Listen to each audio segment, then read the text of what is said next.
Olá, meus irmãos, a paz do Senhor, que Deus possa abençoar a vida de cada um dos irmãos. Venho através desse vídeo fazer um convite ao nosso amado irmão. Todos têm o conhecimento do curso de teologia que estamos realizando aí no nosso Ministério Efraim, propósito de preparar e capacitar os obreiros para a obra de Deus, né? Faz-se necessário o aprendizado da palavra do Senhor, né? A própria Bíblia diz que a igreja ela crescia, né, através da doutrina e do ensinamento dos apóstolos.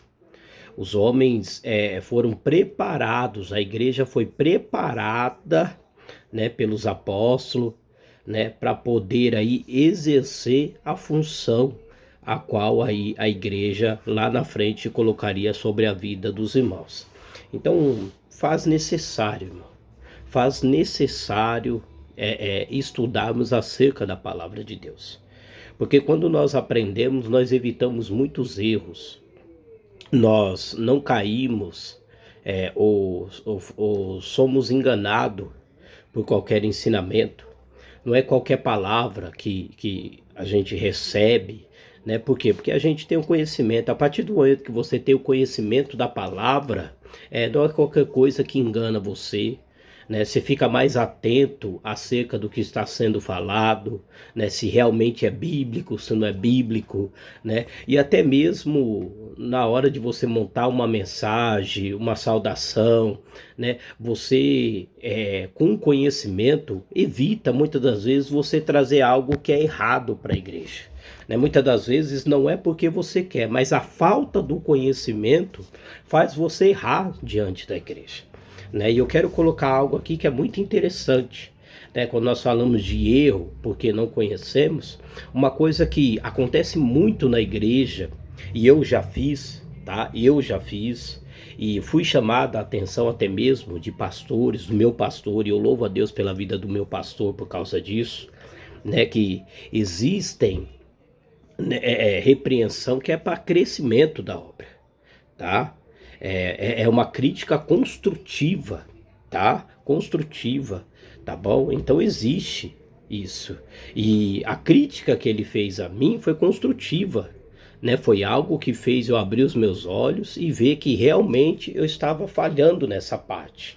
Por que que eu estou falando? Porque eu vejo na igreja e é algo que muitas das vezes a pessoa não tem o conhecimento, tá? Às vezes a pessoa tem a oportunidade na igreja, ela pega um versículo, ela antes mesmo de ela ler o versículo, ela fala assim: eu quero deixar para meditação da igreja. Deus colocou uma palavra no meu coração e eu quero deixar para meditação da igreja. E uma certa vez eu fiz isso, meu pastor pegou em mim e pegou e falou: olha, André, eu vou falar porque você é obreiro e eu preciso falar isso para que você não erre. Não existe isso. Você pegar uma palavra, dizer que Deus colocou essa palavra no teu coração, que Deus falou com você acerca desta palavra, né? Como é que Deus ministra algo no teu coração? Você diz que Deus falou com você e você pega lê essa mesma palavra para a igreja e deixa para meditação, né? Ou seja, então quer dizer que Deus falou com você, Deus te deu a palavra e você joga para a responsabilidade da igreja, que a igreja tem que buscar o que Deus quer falar acerca da palavra. Se Deus falou para você, é você que tem que buscar, né? Você tem que perguntar para Deus qual é o propósito, qual é a finalidade, por que o Senhor colocou essa palavra no meu coração. E muitas das vezes nós joga isso para cima da igreja. Nós não busca, nós não lê, né? Nós não tem a importância de querer saber o porquê do propósito, da finalidade daquela palavra ter colocado ao nosso coração, e aí a gente quer jogar para cima da igreja. Depois você medita nessa palavra. Se nem nós que Deus colocou para nós meditou, por que a gente quer colocar para cima da igreja? Não é verdade? E é um erro comum que acontece. Meu pastor pegou e falou para mim: não existe isso. Eu quero deixar para meditação da igreja, né? Se Deus colocou, é você que tem que buscar. Você que tem que orar, você que tem que se consagrar, né? Para buscar Deus, o que o Senhor quer falar? Qual é o propósito dessa palavra? Qual é a finalidade dessa palavra que o Senhor colocou no meu coração? E aí sim nós passamos, né, aquilo que foi iluminado no nosso coração para a igreja. Né? Então são erros aí que acontecem muito. E não é só com membro, não, obreiros. Já vi muito obreiro, eu quero deixar algo para meditação da igreja. Às vezes a pessoa vai louvar um louvor e fala, eu tô com louvor, eu vou louvar, mas eu quero deixar uma palavra para meditação da igreja que tá ardendo no meu coração. Né? Então não existe, irmão, não existe, tá? Não existe isso, tá bom? Cabe a nós buscarmos o porquê. Se Deus colocou no teu coração, não é você colocar para a igreja buscar, é você buscar. Deus colocou no teu coração. Foi no seu coração que Deus falou, não foi no coração da igreja, tá? Então nós que temos que buscar isso, tá? Então são coisas que a teologia ela vai te ensinar muito, tá? Ela vai te ensinar a não cometer esses erros, essas falhas, sabe? Então eu quero te convidar. Ela não só vai fazer com que você não cometa esses pequenos erros, como também ela vai acrescentar, ela vai agregar, né? Ela vai expandir o teu campo de visão. Ela vai abrir a tua mente, porque a teologia ela faz isso. A teologia ela faz isso, ela abre a mente, ela abre o campo de visão. Ela te dá mais caminhos para você montar uma mensagem. Ela te dá mais caminhos para você interpretar algumas palavras da Bíblia, né? E falando nisso, eu quero trazer algo aqui para você ver o que o conhecimento ele agrega na tua mensagem. Você que é um pregador, você que tem um desejo de pregar, ministrar a palavra do Senhor, né? Às vezes você lê a palavra, né? Mas aquela palavra, você tendo conhecimento, ela vai te levar muito mais além, ela vai abrir muito mais o campo de visão para que você possa montar aquela mensagem. Eu tirei uma passagem, eu abri uma passagem aqui que está lá em João, o Evangelho de João, capítulo 2, tá? Que fala as bodas em Caná, a água feita em vinho. Vou ser bem breve para não deixar o vídeo muito longo, para que você possa entender aqui, né? O que o conhecimento agrega diante da tua mensagem, que diz assim: e ao terceiro dia fizeram-se uma bodas em Caná da Galileia, e estava ali a mãe de Jesus. E foi também convidado Jesus e os seus discípulos para as bodas. E faltando o vinho, a mãe de Jesus lhe disse: não tem vinho. Disse-lhe Jesus: mulher, que tenho eu contigo? Ainda não é chegada a minha hora.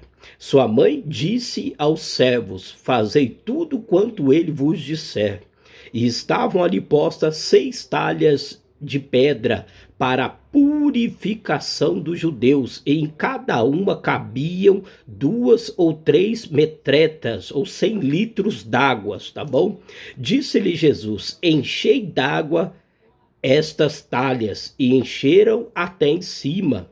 E disse-lhe: tirai agora e levai ao mestre-sala, e levaram.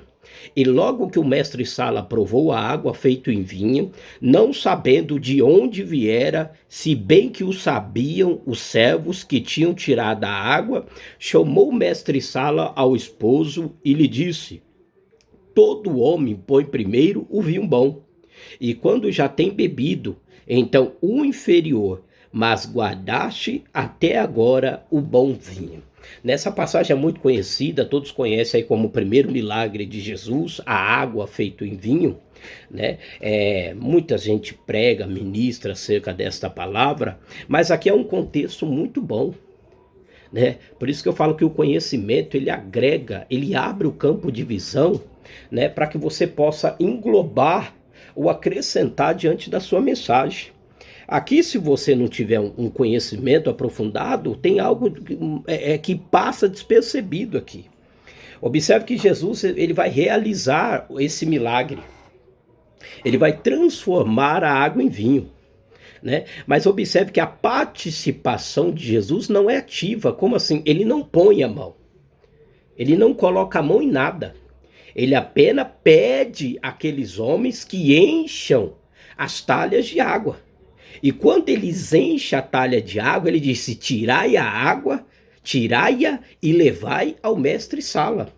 Observe que Jesus em nenhum momento põe a mão para que a água viesse a se transformar em vinho. Nem ele e nem seus discípulos. Né? Isso é algo interessante que chama atenção. Mas por quê, pastor? Observe que nem Jesus e nem os seus discípulos, que era próximo, que andavam com ele, participam ativamente deste milagre, ou seja, colocando as tuas mãos. Ele não pede aos discípulos, né? Ele não pede.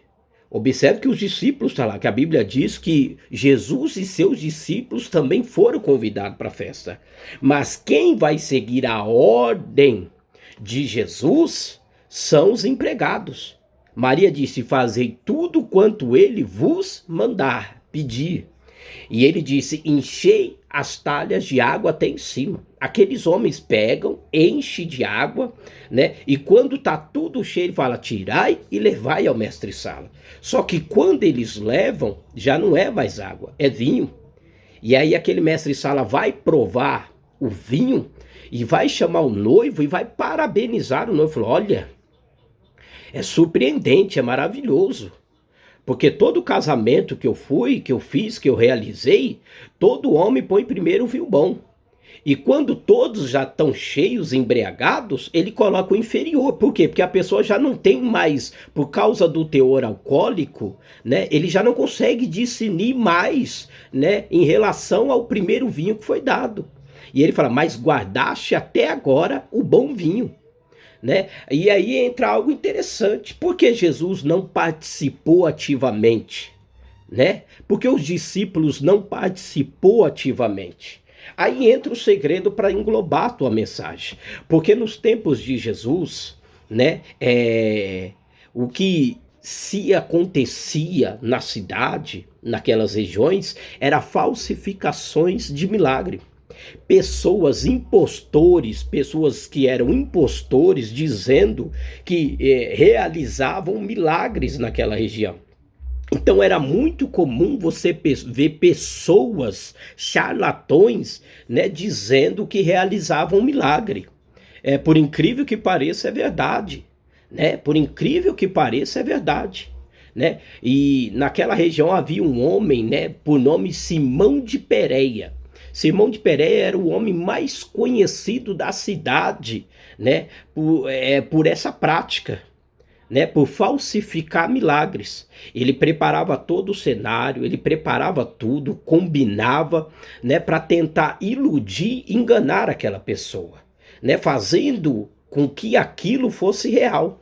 E aí a história, até mesmo Flávio Joséfo vai dizer que ele ganhava muito dinheiro, né, com esse tipo de chantagem, de mentira, enganando o povo, iludindo o povo, né, como se fosse aí um realizador de milagres.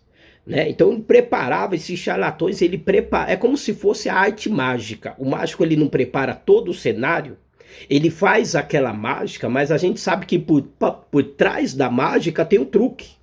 Né? Então, Simão de Pérea era a mesma coisa. Né? Ele preparava todo o cenário, nada passava de um truque, não existia milagre. Tá? Então, Jesus, sabendo, né, do que acontecia, tendo ciência do que acontecia na cidade, para o milagre dele não entrar na mesma linhagem, né, pelo mesmo caminho, dizendo: não, isso aí foi um truque. Isso aí foi preparado, isso aí foi armado. Né? Observe que nem ele e nem os seus discípulos participam ativamente. Não é os discípulos que enchem as talhas d'água.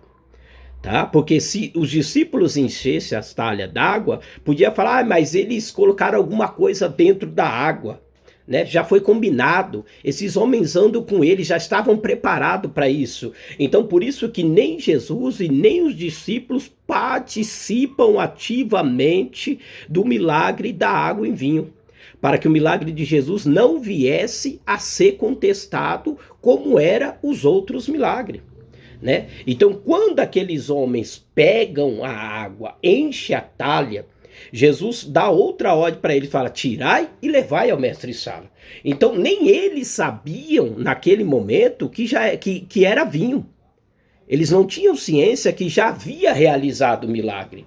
Somente quando o mestre-sala prova é que eles têm a ciência que o milagre foi realizado. Né? Por isso que a Bíblia, mas não sabendo de onde viera, senão os empregados, né? Então por que Jesus e os discípulos não participam, né? Para que não viesse haver ali, para que não viesse ser contestado o milagre de Jesus naquele momento, diante do casamento. Então, aqueles homens seriam ali a prova, a evidência de que realmente o milagre viesse a ser acontecido. Né? Aqueles homens seriam a prova cabal de que o milagre viesse realmente a ser acontecido, porque eles tinham a certeza que eles colocaram ali foi água, não vinho. Né? Então você vê ali que tanto Jesus e os discípulos não participam. Né? Você vê que isso você só vai ter um estudo aprofundado, diante do estudo. Né? A Bíblia não vai te dar isso, mas o estudo aprofundado ele vai englobar, acrescentar muito mais além da sua mensagem. São coisas que nós só vamos buscar acerca do conhecimento. Você só vai saber acerca do conhecimento, tá? A Bíblia diz: crescei na graça e no conhecimento, né? Então quero te convidar, né? Você que ainda não se inscreveu, mas tem a vontade, o desejo de se aprofundar, conhecer mais acerca da palavra de Deus, venha participar. Venha participar, nós estamos aí para a terceira matéria, ainda dá tempo de você se inscrever, ainda dá tempo de você participar, né? Fazer parte desta turma. Venha, eu quero te convidar. A primeira aula você tem toda a liberdade de sentar, de ver, de ouvir essa primeira aula, ver como é que a gente estamos trabalhando, a dinâmica da aula, tá bom? Eu quero te convidar, diante deste vídeo, diante desta oportunidade, para você participar. Crescei na graça e no conhecimento do Senhor. Oséias diz: conheçamos e prossigamos em conhecer o Senhor nosso Deus. O meu povo peca por falta de conhecimento. Não é tempo de errar, mas é tempo de nós buscarmos aprender a palavra do Senhor. Então quero te convidar, venha, participe, R$ 60 por mês, irmão. Você não acha uma mensalidade dessa, né, em qualquer lugar. Por apenas R$ 60 por mês, você vai ter direito à apostila, você pode rever os vídeos, tá? Você pode tirar as tuas dúvidas, tá bom? É um curso completo, são 22 matérias completo, é um curso básico em teologia completo, tá? Aonde vai agregar muito diante do teu ministério, né? Que Deus abençoe a tua vida nesse grande dia e que o Espírito Santo ele possa tocar no teu coração, né? Para que você venha aí despertar diante da palavra do Senhor. Deus abençoe, fique na paz do nosso Senhor Jesus Cristo.